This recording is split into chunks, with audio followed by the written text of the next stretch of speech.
Electric current. जैसा कि आप जानते हो इलेक्ट्रिक करंट स्टार्ट कराया गया था, ठीक है। 2 लेक्चर आपके हुए थे, एक बड़ा था, एक थोड़ा सा कंपैरेटिवली छोटा था। तो हमने देखा था electric potential and electric potential difference. याद करने की कोशिश करो, थोड़ा सा मैं एक बार रिवाइज कराता हूँ। इलेक्ट्रिक पोटेंशियल,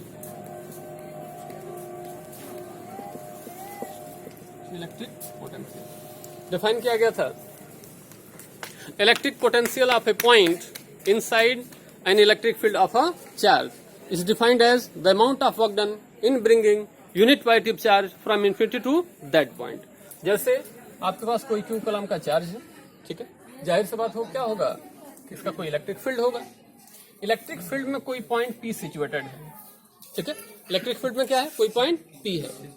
तो 1 कूलम के चार्ज को, यूनिट कूलम के चार्ज को आप क्या करोगे, इन्फिनिटी से कैरी कर करके लाओगे। तो यहां तक आने में जो वर्क डन होगा उसी को क्या कहोगे, इस पॉइंट का इलेक्ट्रिक पोटेंशियल कहोगे। तो कैसे कहोगे आप, electric potential of a point inside an electric field is defined as the amount of work done in bringing unit positive charge from infinity to that point। in case suppose करो 1 coulomb charge तो बहुत ही छोटा होता है, 1 coulomb charge को कैसे carry करोगे, एक बड़ा चार्ज ले लेते हैं। क्या करते हैं, एक बड़ा चार्ज लेते हैं। Q कूलम को कैरी करने में कितना वर्क करना पड़ा, W। तो 1 कूलम के चार्ज को कैरी करने में क्या होगा, W/Q होगा। इसी रेशियो का उस पॉइंट P का क्या कहोगे, इलेक्ट्रिक पोटेंशियल कहोगे। देयरफॉर V इक्वल टू क्या हो गया, W/Q। तो unit of V equal to क्या बताया गया था, unit of Q upon unit of W upon unit of Q। W का क्या होता है, जूल होता है, और ये क्या होता है, कूलम होता है, ठीक है। तो इन केस क्या हो जाएगा, जूल पर कूलम। मैंने आपको समझाया था कि वोल्ट भी क्या है, वोल्ट भी एक साइंटिस्ट का ही नाम है, ठीक है। तो हमने क्या किया, जूल पर कूलम को क्या कहा हमने, वोल्ट कह दिया। इसी को क्या कहते हो आप, जूल पर कूलम कहो चाहे वोल्ट कहो, ठीक है। इस तरह से आपका इलेक्ट्रिक पोटेंशियल क्लियर हो जाता है, ठीक है। अब बात करते हैं electric potential difference. Electric potential difference या सिंपली पोटेंशियल डिफरेंस। आप इलेक्ट्रिक पोटेंशियल डिफरेंस कह सकते हो या सिंपली पोटेंशियल डिफरेंस कह सकते हो, कोई प्रॉब्लम नहीं है। उसको देखते हैं कैसे उसको हम डिफाइन करें, कैसे करेंगे। तो लेते हैं, हटाते हैं,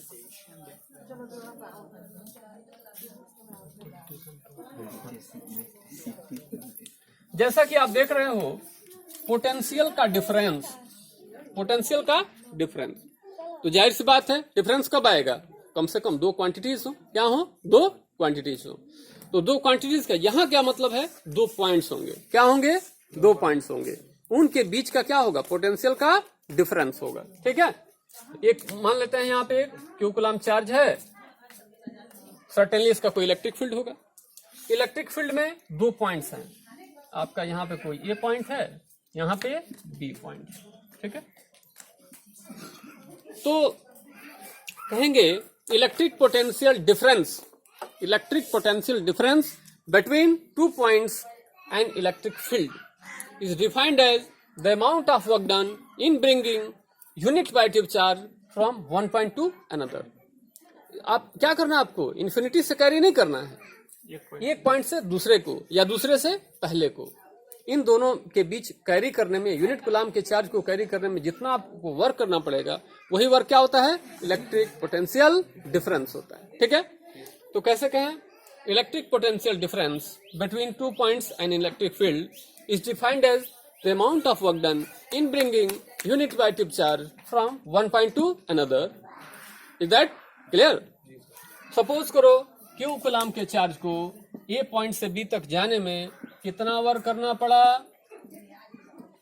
कितना वर्क करना पड़ा, W वर्क करना पड़ा। तो 1 कूलम के चार्ज को A से B तक जाने में कितना काम करना पड़ेगा, W/Q, ठीक है। यही क्या होगा, VA माइनस VB होगा। अगर A से B की तरफ जा रहे हो तो VB माइनस BA होगा। क्या होगा? VB माइनस BA होगा। तो हम कहें VAB potential difference between A and B is VB minus BA। This is found to be QW upon Q। ठीक है, आप इसको डेल्टा V भी कह सकते हो। पोटेंशियल डिफरेंस है ना, डिफरेंस के लिए क्या यूज होता है? डेल्टा यूज होता है। तो delta V equal to W upon Q। तो unit of delta V equal to unit of W, that is joule upon coulomb, joule पर कूलाम।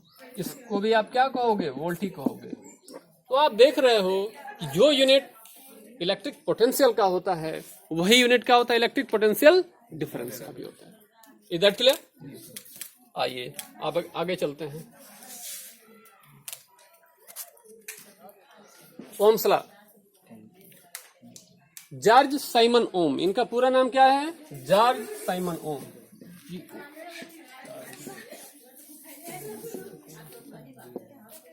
जॉर्ज साइमन ओम एक साइंटिस्ट थे, उनका नाम जॉर्ज साइमन ओम था।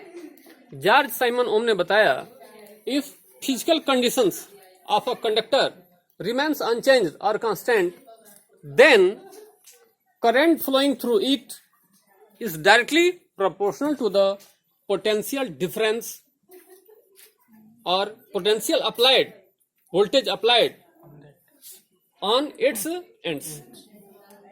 कोई कंडक्टर है, ऐसे मान लो कोई कंडक्टर आपने लिया है, इस कंडक्टर को आप किसी एक्सटर्नल बैटरी से कनेक्ट करते हो।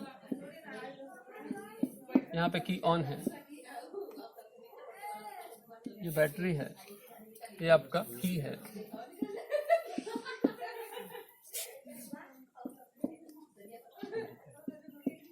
इन्होंने बताया था कि इसके अक्रॉस जितना वोल्टेज आप अप्लाई करोगे उसी के रेशियो में आपको करंट मिलेगी।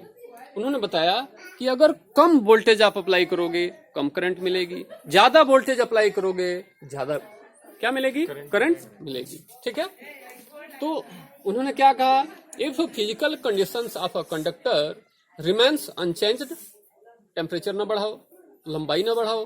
ठीक है, तो if physical conditions of a conductor remains unchanged, the current flowing through it is directly proportional to the voltage applied या potential difference applied across its ends.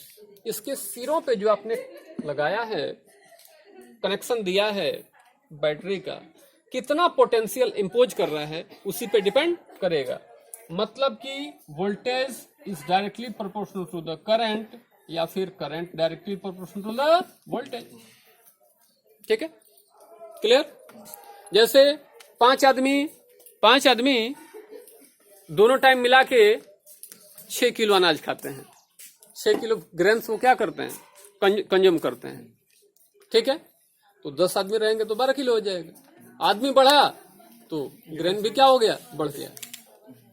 तो आदमी बढ़ा तो ग्रेन बढ़ा, तो ग्रेन बढ़ेगा तो आदमी भी तो ज्यादा खाएंगे, होता है, 22 वर्षा है ना। क्लियर? उसी तरह से अगर करंट वोल्टेज के डायरेक्टली प्रोपोर्शनल है, इसका मतलब हुआ कि वोल्टेज भी करंट के क्या होगा? डायरेक्टली प्रोपोर्शनल होगा। इसी को उन्होंने क्या किया? आप जानते हो जब प्रोपोर्शनलिटी की साइन हटती है तो क्या आता है? कांस्टेंट आता है। तो यहाँ पे क्या आएगा? K इंटू आई आएगा। लेकिन जॉर्ज साइमन ओम ने K ना लेके क्या लिया? RI लिया। तो इसको कहते हो RI। थोड़ा सा एक सीक्वेंस में लिख देते हैं, I को पहले लिख देते हैं, R को बाद में। V इक्वल टू IR एक फैशन है लिखने का, V इक्वल टू I। ठीक है, तो R इक्वल टू क्या हो जाएगा? V अपॉन I हो जाएगा। इस कांस्टेंट ऑफ प्रोपोर्शनलिटी को क्या कहते हो? रेजिस्टेंस कहते हो। क्या कहते हो? रेजिस्टेंस ऑफ कंडक्टर कहते हो। क्या कहते हो? Resistance of conductor. ठीक है, तो अगर यूनिट की बात करें तो unit of R equal to क्या हो जाएगा? Unit of V upon unit of I। इसका क्या होता है? वोल्ट अपॉन I का एम्पियर, वोल्ट पर एम्पियर। क्या हुआ? वोल्ट पर एम्पियर। लेकिन फिर मैंने बताया था ना कि साइंस में बहुत ज्यादा क्या मिलता है, ऑनर मिलता है, सम्मान मिलता है। चूंकि जॉर्ज साइमन ओम ने रेजिस्टेंस पे बहुत सारा काम किया था, इसलिए उनको हमने क्या कर दिया, सम्मानित कर दिया। इनको भी क्या कर दिया, सम्मानित कर दिया। और जो वोल्ट पर एम्पियर था उसको हमने क्या कह दिया, ओम कह दिया। क्या कह दिया, ओम। कोई डाउट तो नहीं किसी को? इस तरह से रेजिस्टेंस की जो एसआई यूनिट है इंटरनेशनल सिस्टम में जो है वो क्या है, ओम है। क्या है, ओम है। इसका नोटेशन कैसे करते हो आप? ओम या तो ऐसे लिखो या फिर ऐसे ओमेगा दिखा देते हैं। वो क्या पढ़ा जाता है, ओम पढ़ा जाता है। कोई डाउट तो नहीं है? अगर कहीं पे 2 ओम लिखा है, इसका मतलब क्या है, उस कंडक्टर का या फिर उस रजिस्टर का जो रेजिस्टिविटी है, मैं रेजिस्टिविटी कर रहा हूं, जो रेजिस्टेंस है वो क्या है, 2 ओम है। अगर कहीं पे 7 ओम लिखा है, इसका मतलब क्या है, उस कंडक्टर या फिर रजिस्टर का जो रेजिस्टेंस है वो क्या है, 7 ओम है। किसी को कोई डाउट तो नहीं है?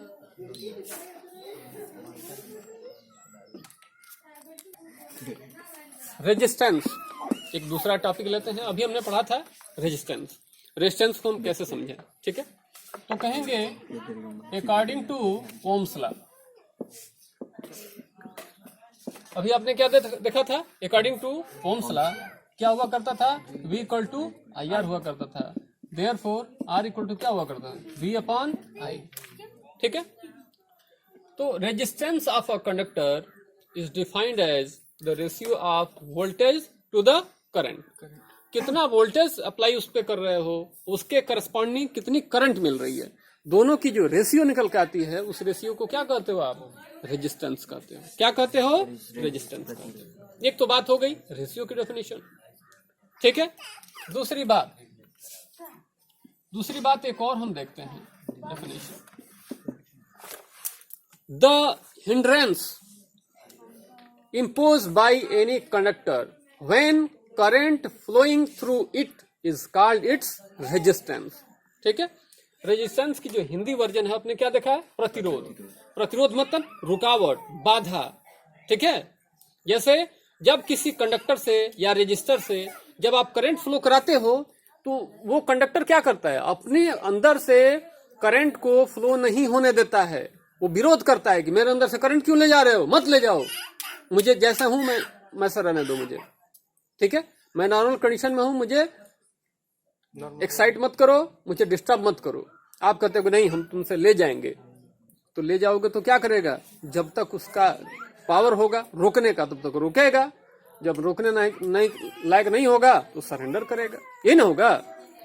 तो किसी भी कंडक्टर से जब आप करंट फ्लो कराते हो तो करंट फ्लो कराने के प्रोसेस में रेजिस्टेंस जो बाधा उत्पन्न करता है, जो रुकावट उत्पन्न करता है, जो हिंड्रेंस क्रिएट करता है, उसी हिंड्रेंस को क्या कहते हो आप, रेजिस्टेंस कहते हो। Is that clear?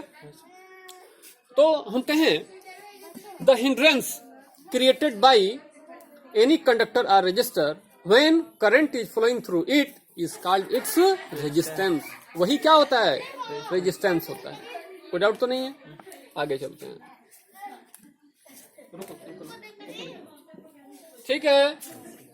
अभी यूनिट हमने देख लिया था कि आर की यूनिट क्या होती है, वोल्ट पर एम्पियर। उसी को हमने क्या कहा, ओम कह दिया। क्या कह दिया, ओम। जॉर्ज साइमन ओम को हमने सम्मानित कर दिया। अब आते हैं experimental verification of Ohm's law. Experimental verification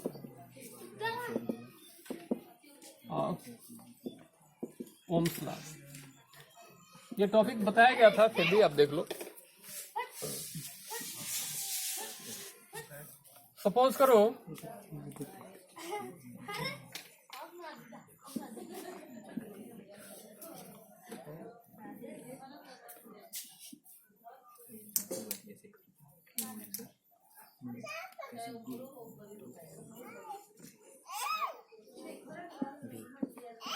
यहां से हमने वोल्टमीटर कनेक्ट कर रखा है,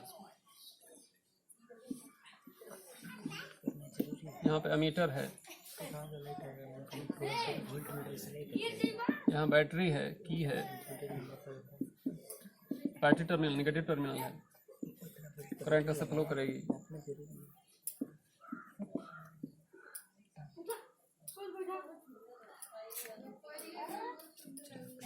ये एक्सपेरिमेंटल सेटअप है, ठीक है। अब एक बात बताओ, कोई बैटरी आप कनेक्ट करोगे तो जितनी उसकी पावर होगी, जो उसके टर्मिनल्स के बीच में जो मैक्सिमम पोटेंशियल होगा, एक बार प्रोवाइड कर दिया अब तो बढ़ेगा, घटेगा नहीं ना बढ़ेगा। मान लो 12 वोल्ट की बैटरी है, उसका मतलब क्या है, उसके टर्मिनल्स के बीच में जो पोटेंशियल का डिफरेंस है वो कितना है, 12 वोल्ट है, 12 वोल्ट है, उसको तो बदल नहीं सकते। अब तुम्हारे पास रास्ता क्या है, वोल्टेज बढ़ाने का रास्ता क्या है, या करंट बढ़ाने का घटाने का रास्ता क्या है, रेजिस्टेंस। ये वेरिएबल रेजिस्टेंस है, मैंने बताया था सर्किट डायग्राम में आपको, ठीक है। ये क्या है, वेरिएबल रेजिस्टेंस। इसमें आप इसको आगे पीछे जॉकी से खिसका के रेजिस्टेंस को घटा या बढ़ा सकते हो। तो जब रेजिस्टेंस को आप घटाओगे या बढ़ाओगे उसके क्रॉस क्या होगा, जैसे V equal to Ohm's law से क्या होता है, IR होता है। तो रेजिस्टेंस को अगर कम करोगे तो वोल्टेज क्या होगा, कम होगा। रेजिस्टेंस को बढ़ाओगे तो वोल्टेज क्या हो जाएगा, बढ़ जाएगा, ठीक है। आप जब इसमें रेजिस्टेंस को बढ़ाओगे घटाओगे तो उसके रिस्पेक्ट में पार्टिकुलर वोल्टेज और करंट में V1 I1, दूसरा रीडिंग लिया V2 I2, तीसरा रीडिंग लिया V3, फिर क्या I3, ठीक है। इन रीडिंग्स को लेके आप ग्राफ पेपर पे जब इसको प्लॉट करोगे तो आप देखोगे एक स्ट्रेट लाइन आपको मिलती है। स्ट्रेट लाइन क्या शो करती है कि दोनों के बीच की जो रेशियो है क्या है, कांस्टेंट है। जैसे मान लो कि आपने 2 वोल्ट वोल्टेज अप्लाई किया, उसके करस्पॉन्डिंग 1.5 एम्पियर करंट मिली, ठीक है। वोल्टेज को जब 4 वोल्ट किए तो यहाँ पे 3 एम्पियर मिली। वोल्टेज को 6 वोल्ट किए तो करंट आपकी 4.5 एम्पियर मिली, ठीक है। इन पॉइंट्स को नोट करो। यहाँ वोल्टेज ले लो, इधर वोल्टेज ले लो, इधर करंट ले लो। वोल्टेज क्या है, पहला 2 वोल्ट है, 2 यूनिट, 1 2। करंट कितना, 1.5, ये 1.5 हो गया। इन दोनों पॉइंट्स को क्या करो, प्लॉट करो। दोनों का point of cross section, point of intersect, इनको ले लो। फिर क्या करो, 4 वोल्ट, 1 2 3 4 वोल्ट, उसके करस्पॉन्डिंग करंट कितनी है, 3 है, 1 2 3। यहां से लो ऐसे कुछ, 1 2 3 और ऊपर जाएगा ना, थोड़ा सा और ऊपर जाएगा, यहाँ ऐसे प्लॉट करो, ठीक है। फिर उसको ड्रा करोगे ऐसे, फिर ऐसे। आप देखोगे इन पॉइंट्स को, जो इंटरसेक्टिंग पॉइंट्स है उनको जोड़ती हुई जब लाइन ड्रा करोगे तो आपको क्या मिलेगा, स्ट्रेट लाइन मिलेगा। क्या मिलेगा, स्ट्रेट लाइन। ये क्या शो करता है कि V और I का रेशियो क्या है, सेम है। अगर रेशियो डिस्टर्ब होता तो स्ट्रेट लाइन ना मिलके क्या मिलती, कहीं ऊपर होता, कहीं नीचे हो जाता, कहीं ऊपर हो जाता, कहीं नीचे होता, कर्व लाइन मिलती। आपको स्ट्रेट लाइन मिल रही है, इसका मतलब क्या है, V और I का रेशियो हमेशा क्या है, सेम है, कांस्टेंट है, ठीक है। तो ये किसको वेरीफाई करता है, ये ओम्स लॉ को वेरीफाई करता है। कोई डाउट तो नहीं किसी को। डिपेंडेंस ऑफ करंट, क्या देखना है, डिपेंडेंस ऑफ करंट, कि करंट किस किस चीज पे डिपेंड करती है। सपोज करो आपने कोई वायर ले लिया, रजिस्टर ले लिया, कोई रजिस्टर है, इसको किसी एक्सटर्नल बैटरी से आपने कनेक्ट कर दिया, की ऑन है, जाहिर सी बात है इसमें करंट फ्लो होगी, इसके क्रॉस क्या होगा, वोल्टेज डेवलप होगा, ठीक है। तो हमें देखना है कि इसमें जो करंट फ्लो होगी वो किन किन बातों पे डिपेंड करेगी, देखते हैं। तो हम कहें अकॉर्डिंग टू ओम्स लॉ, किसके लॉ से, ओम्स लॉ से। V इक्वल टू क्या है, IR, therefore I equal to क्या हो जाएगा, V अपॉन R हो जाएगा ना। तो एक बात आप जान लो कि कोई भी क्वांटिटी है, फिजिकल क्वांटिटी है, जो न्यूमरेटर में रहता है उसके डायरेक्टली प्रोपोर्शनल होती है, और जो डिनोमिनेटर में रहता है उसके इनवर्सली प्रोपोर्शनल होती है। तो V अपॉन IR शो करता है, I equal to V upon R show करता है कि current is directly proportional to the voltage potential difference, and I is inversely proportional to the resistance. इसका मतलब क्या है कि केवल वोल्टेज पे डिपेंड नहीं करती है। अगर मान लो कोई यहाँ पे 10 ओम का रेजिस्टेंस है, अगर उसी की जगह पे तुम 2 ओम का रेजिस्टेंस लगा दो तो करंट अब क्या होगी, बढ़ जाएगी। क्या हो जाएगी, बढ़ जाएगी। तो करंट किन किन बातों पर डिपेंड करती है, वोल्टेज बढ़ाने से बढ़ती है, लेकिन रेजिस्टेंस घटाने से बढ़ती है। रेजिस्टेंस बढ़ाने से क्या हो जाती है, कम हो जाती है। वोल्टेज बढ़ाने से तो वोल्टेज तुमने क्या किया, बढ़ाया, करंट भी क्या हो गई, बढ़ गई। लेकिन रेजिस्टेंस को अगर बढ़ाओगे तो करंट क्या हो जाएगी, कम हो जाएगी। ठीक बात है ना। तो करंट केवल वोल्टेज पे डिपेंड ना करके और किस पे डिपेंड करती है, रेजिस्टेंस पे भी डिपेंड करती है। काज ऑफ रेजिस्टेंस। आखिर रेजिस्टेंस, कोई भी कंडक्टर से करंट फ्लो कराते हो तो रेजिस्टेंस क्यों ऑफर करता है, क्यों क्रिएट कर देता है रेजिस्टेंस, ये हमको जानना है। आपको बताया गया था कि ज्यादातर जो मेटल कंडक्टर्स होते हैं, जितने भी वायर आपके बनाए जाते हैं, कॉपर के, एल्यूमिनियम के, सिल्वर तो बहुत महंगा है, बेस्ट कंडक्टर कौन होता है मेटल में, सिल्वर होता है। ठीक है, क्लियर। तो महंगा है, सिल्वर का वायर बनाने लोगोगे तो बनाते रह जाओगे, हैं? गोल्ड है भी, लेकिन वो सारे क्या हैं, महंगे हैं, उनको तुम नहीं कंडक्टर बनाने में यूज नहीं कर सकते, वायरिंग वगैरह के लिए नहीं। तो मोस्टली क्या करते हैं, कॉपर एल्यूमिनियम का ही वायर ज्यादातर बनाया जाता है। कोई प्रॉब्लम तो नहीं किसी को। तो जितने भी मोस्टली कंडक्टर्स होते हैं, मेटल्स होते हैं, मेटल्स में जो कंडक्टिविटी होती है किसके ड्यू टू होती है, ड्यू टू फ्री इलेक्ट्रॉन। बताया गया था किसके ड्यू टू होती है, फ्री इलेक्ट्रॉन्स। सपोज करो हमने एक कंडक्टर लिया है, उसमें ये क्या है, गोल वाले जो दिख रहे हैं खाली, वो क्या है, एटम्स हैं। क्या है, एटम्स है, मॉलिक्यूल्स हैं, एटम्स हैं। ठीक है, मॉलिक्यूल भी रहेगा तो उसके एंटिटी होंगे ना, किससे बना होता है, मोनो एटॉमिक होगा तो एक एटम, डाई एटॉमिक होगा तो दो एटम, ट्राई एटॉमिक होता तीन एटम, इस तरह से। लेकिन जब, अब तो देखो क्या हुआ, जब हमने बैटरी से इसको कनेक्ट किया तो फ्री इलेक्ट्रॉन जो जगह जगह ऐसे एट रैंडम, ऐसे वैसे रैंडमली घूम रहे थे। जैसे इस की को हम ऑफ रखें, क्या करें, ऑफ रखें, तो इलेक्ट्रॉन का डायरेक्शन कोई इधर जा रहा है तो ये वाला कहीं इधर जाएगा, ये वाला इधर जा रहा है तो ये वाला कहीं ऊपर जाएगा, ये वाला कहीं इधर जाएगा, ये वाला कहीं इधर जाएगा, ये वाला कहीं नीचे आएगा, ये वाला कहीं और जाएगा, ये वाला ऐसे जाएगा। ठीक है, एट रैंडम मोशन कर रहे हैं, उनका कोई जिगजैग मोशन तो कर ही रहे हैं, लेकिन उनका जो मोशन है वो क्या है, रैंडम है, किसी पार्टिकुलर डायरेक्शन में नहीं है। लेकिन जैसे ही इसको की को ऑन करते हो, क्या करते हो, की को ऑन करते हो, की को ऑन करोगे तो बैटरी का जो पॉजिटिव टर्मिनल है इलेक्ट्रॉन्स को क्या करेगा, अट्रैक्ट करेगा, और निगेटिव टर्मिनल बैटरी का क्या करेगा, इलेक्ट्रॉन्स को रिपेल करेगा। तो ये क्या होंगे, एक निश्चित, एक डेफिनेट डायरेक्शन में मूव करने लगेंगे। क्या करने लगेंगे, एक डेफिनेट डायरेक्शन में। तो जो इलेक्ट्रॉन्स का जो मूवमेंट है वो अब एट रैंडम ना हो के क्या होगा, एक यूनि डायरेक्शन हो जाएगा। क्या हो जाएगा, एक ही डायरेक्शन में हो जाएगा। वो किधर, बैटरी के पॉजिटिव टर्मिनल की तरफ, किधर, बैटरी के पॉजिटिव टर्मिनल की तरफ। इस तरह से मूव करने लगेंगे इलेक्ट्रॉन्स। तो जब इलेक्ट्रॉन्स जब मूव करेंगे तो क्या होंगे, भगदड़ मचेगी, इलेक्ट्रॉनों में क्या होगी, भगदड़ मचेगी। मान लो कि हजारों की भीड़ जमा हो, तब तक लोग कोई एक्सीडेंट हुआ हो या कोई अनहोनी हुआ हो या कुछ, मान लो कि हंगामा लोग कर रहे हो, आंदोलन कर रहे हो, पता चला कि 2-3 जिप्सी पुलिस आ गई और लाठी चार्ज करना उससे शुरू किया। क्या शुरू किया, लाठी चार्ज करना। तो पुलिस की तरफ भागते हैं लोग कि उसके अपोजिट भागते हैं, अपोजिट भागेंगे। जब भागेंगे तो उसी में गिरेंगे, एक पे दूसरा चढ़ेगा, दूसरे पे तीसरा चढ़ेगा, होता है ना ऐसे। इसी तरह से जब बैटरी को जब कनेक्ट करते हो तो फ्री इलेक्ट्रॉन्स में क्या होती है, दौड़ लग जाती है, भगदड़ मच जाती है, तो भागते हैं पॉजिटिव टर्मिनल की तरफ। तो भागने की प्रोसेस में इलेक्ट्रॉन से भी कोलाइड करता है, इलेक्ट्रॉन एटम से भी कोलाइड करता है, फिर रुक जाता है, फिर उसको एनर्जी मिलती है बैटरी से। बैटरी क्या करता है, नहीं आगे बढ़ो, बैटरी क्या बोलती है, आगे बढ़ो, फिर एनर्जी लेता है, फिर आगे बढ़ता है, फिर टकराता है। तो इनके आपस में जो कोलिजन होते हैं, तो कोलिजन में क्या होता है, एनर्जी का हैरेसमेंट होता है। उसी हैरेसमेंट को ब्रेक करने के लिए लगातार इस बैटरी को काम करना पड़ता है।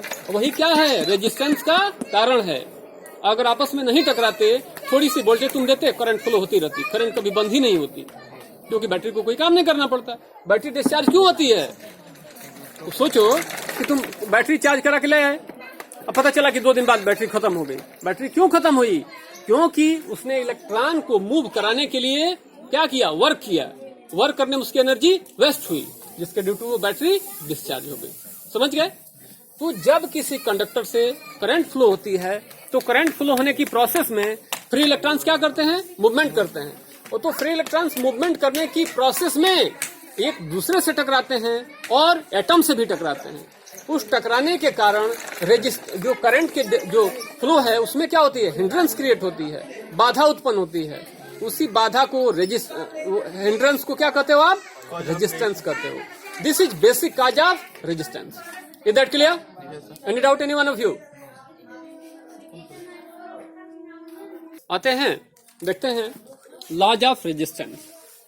लॉज ऑफ रेजिस्टेंस के कितने लॉज हैं और क्या ये स्टेट करते हैं। तो मैंने बताया था आपको, साइंटिस्ट ऐसे कोई रूल या कोई स्टेटमेंट या कोई डेफिनेशन या कोई प्रिंसिपल नहीं देते हैं। क्या करते हैं, वो बार बार किसी चीज पे एक्सपेरिमेंट करते हैं, एक्सपेरिमेंट की फिर लॉजिकल बिहेवियर को ऑब्जर्व करते हैं, उसको बस उस फार्मूले से कनेक्शन करते हैं।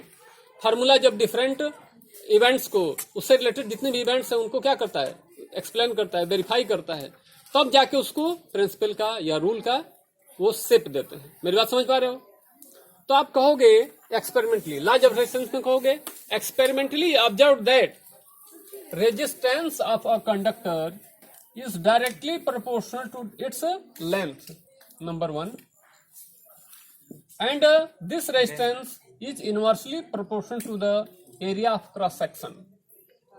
ठीक है, लेंथ के डायरेक्टली प्रोपोर्शनल और उसके जो क्रॉस सेक्शन है, ये क्रॉस सेक्शन है मतलब खड़ी काट, यहां से बीच में से काट दो, काटने के बाद उसके एरिया को मेजर कर लो, उसको क्या बोलते हैं, क्रॉस सेक्शन। खड़ी काट क्रॉस सेक्शन। ठीक है, तो उसके एरिया के क्या होता है, इनवर्सली प्रोपोर्शनल होता है। इसका मतलब क्या है, किसी वायर की लेंथ जितनी अधिक रहेगी उतना ही रेजिस्टेंस क्या होगा, ज्यादा होगा, और जितनी एरिया अधिक रहेगी उतना ही रेजिस्टेंस कम होगा। अगर एरिया कम रहेगी तो रेजिस्टेंस ज्यादा होगा। इनवर्स प्रोपोर्शनल का यही ना मतलब होता है। डायरेक्ट प्रोपोर्शनल मतलब बढ़ाने से बढ़े, घटाने से घटे। इनवर्स का प्रोपोर्शनल का क्या मतलब होता है, घटाने से बढ़े, बढ़ाने से घटे। तो ये दोनों को कंबाइन करो, तो कंबाइनिंग 1 and 2, कंबाइनिंग 1 and 2, 1 और 2 को कंबाइन कर दो। R प्रोपोर्शनल 2 क्या हो जाएगा, L इंटू 1/A, मतलब दोनों मिला के क्या हो गया, R प्रोपोर्शनल टू L/A। आप जानते हो जब प्रोपोर्शनलिटी के साइन को इक्वलिटी के साइन में आप चेंज करते हो तो क्या आता है, एक कांस्टेंट आता है। R इक्वल टू क्या हो जाएगा, K L/A। इस K को K ना लेके हम क्या लेते हैं, एक ग्रीक लेटर है RHO, रो। इसको क्या पढ़ते हो, रो पढ़ते हो। सिंबल इसका कैसे है, ऐसे, जैसे P स्ट्रेट होता है, ये थोड़ा सा झुक कर रहता है, थोड़ा सा झुक कर रहता है, थोड़ा सा झुक कर रहता है, थोड़ा सा झुक कर रहता है। ठीक है, इस K की जगह पे क्या करते हो आप, रो लगाते हो, तो R इक्वल टू क्या हो जाता है, रो L/A हो जाता है। ये जो रो है ये क्या है, स्पेसिफिक रेजिस्टेंस है। ये क्या है, स्पेसिफिक रेजिस्टेंस है, स्पेसिफिक रेजिस्टेंस कहते हैं, या फिर रेजिस्टिविटी कहते हैं। क्या बोलते हैं, रेजिस्टिविटी, स्पेसिफिक रेजिस्टेंस को या रेजिस्टिविटी को। ठीक है, इस तरह से आपका ये एक्सप्रेशन आ जाता है रेजिस्टेंस का। कोई डाउट तो नहीं किसी को? आप कहोगे लॉज ऑफ रेजिस्टेंस में कहोगे experimentally, it is experimentally observe that, number 1, resistance of a conductor is directly proportional to its length. जितना लेंथ ज्यादा रहेगा रेजिस्टेंस ज्यादा रहेगा, जितना लेंथ कम करोगे उतना ही रेजिस्टेंस कम होगा। And number 2, inversely proportional to the area of cross section. ये क्रॉस सेक्शन है ना, इसकी क्रॉस सेक्शन क्या है, ज्यादा है। अभी इसमें से रिफिल निकालो, उसकी एरिया ऑफ क्रॉस सेक्शन क्या हो जाएगी, कम हो जाएगी। तो जितनी एरिया ऑफ क्रॉस सेक्शन कम रहेगी उतना ही रेजिस्टेंस ज्यादा ऑफर करेगा, और जितनी ही मोटा रहेगा उतना ही रेजिस्टेंस कम ऑफर करेगा। ये दोनों इक्वेशन हो गए। दोनों इक्वेशन को क्या करो, कंबाइन करो इसको। तो R proportional to L into 1/A, मतलब कि L/A। जब प्रोपोर्शनलिटी के साइन को इक्वलिटी के साइन में चेंज करते हो तो कांस्टेंट आता है K। इस K की जगह पे उन्होंने क्या लिया था, रो लिया था। R equal to row L/A मिलता है। यहाँ पे रो क्या है, कांस्टेंट ऑफ प्रोपोर्शनलिटी है उसको क्या कहते हो, उस वायर का स्पेसिफिक रेजिस्टेंस कहते हो या फिर क्या कहते हो, रेजिस्टिविटी कहते हो। दोनों नाम है। कोई डाउट तो नहीं किसी को?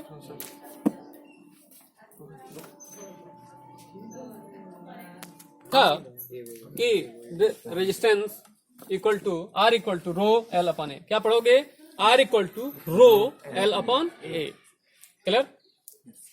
अब थोड़ा सा सोच के बताओ, इसमें एरिया किसकी सबसे ज्यादा है? एरिया ऑफ क्रॉस सेक्शन सबसे अधिक किसकी है? A1 की है। और लेंथ क्या है? सबसे छोटी किसकी है? उसी की है। जो पहला कंडक्टर है उसकी लेंथ छोटी है और एरिया ऑफ क्रॉस सेक्शन बड़ी है। तो इन तीनों में से मुझे बताओ कि किसका रेजिस्टेंस सबसे अधिक होगा? बेवकूफ हो, लेंथ के डायरेक्टली प्रोपोर्शनल है तो लेंथ कम है, एरिया के इनवर्सली प्रोपोर्शनल है तो एरिया ज्यादा है। जिससे बढ़ना है वो कम है और जिससे घटना है वो अधिक है। सबसे छोटा रेजिस्टेंस किसका होगा? उसी का होगा। लेकिन सबसे बड़ा किसका होगा? इसका होगा। क्योंकि A3 सबसे छोटा है, वो इनवर्सली प्रोपोर्शनल है। लेंथ के डायरेक्टली प्रोपोर्शनल होता है। लेंथ सबसे बड़ी किसका है? थर्ड कंडक्टर की है। तो रेजिस्टेंस सबसे अधिक किसका होगा? थर्ड वाले का होगा। ठीक है, सबसे बड़ा रेजिस्टेंस इसका होगा, उसके बाद इसका होगा, उसके बाद इसका होगा। ठीक है, क्लियर?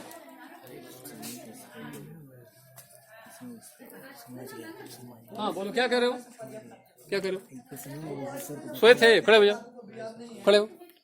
मैंने बोला कि रेजिस्टेंस क्या होता है? लेंथ के डायरेक्टली प्रोपोर्शनल होता है। मतलब कि जितनी लंबाई ज्यादा होगी उतना ही रेजिस्टेंस क्या होगा? ज्यादा होगा।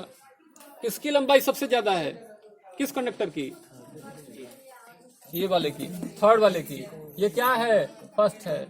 ये कौन सा है? सेकंड है। ये कौन सा है? थर्ड है। सबसे ज्यादा लेंथ किसकी है? थर्ड वाले की। तो लेंथ वाइज अगर हम सोचें तो सबसे बड़ा रेजिस्टेंस किसका होगा? थर्ड वाले का होगा, R3। इसको R3 कह देते हैं, इसको R2 कह देते हैं, इसको क्या कह देते हैं? R1। तो जाहिर सी बात है थर्ड वाले का रेजिस्टेंस क्या होगा? सबसे ज्यादा होगा, सबसे ज्यादा होगा। क्लियर?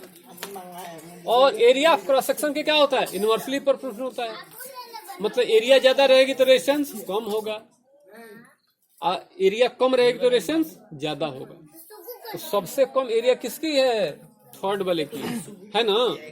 लेंथ सबसे बड़ा है, एरिया सबसे छोटी है, इसलिए थर्ड वाले कंडक्टर की रेजिस्टेंस क्या होगी? सबसे अधिक होगी। क्लियर हुआ? कोई डाउट तो नहीं है? आओ अब देखते हैं स्पेसिफिक रेजिस्टेंस या रेजिस्टिविटी जो हम बताए हैं वो क्या है, उसको कैसे हम डिफाइन करें।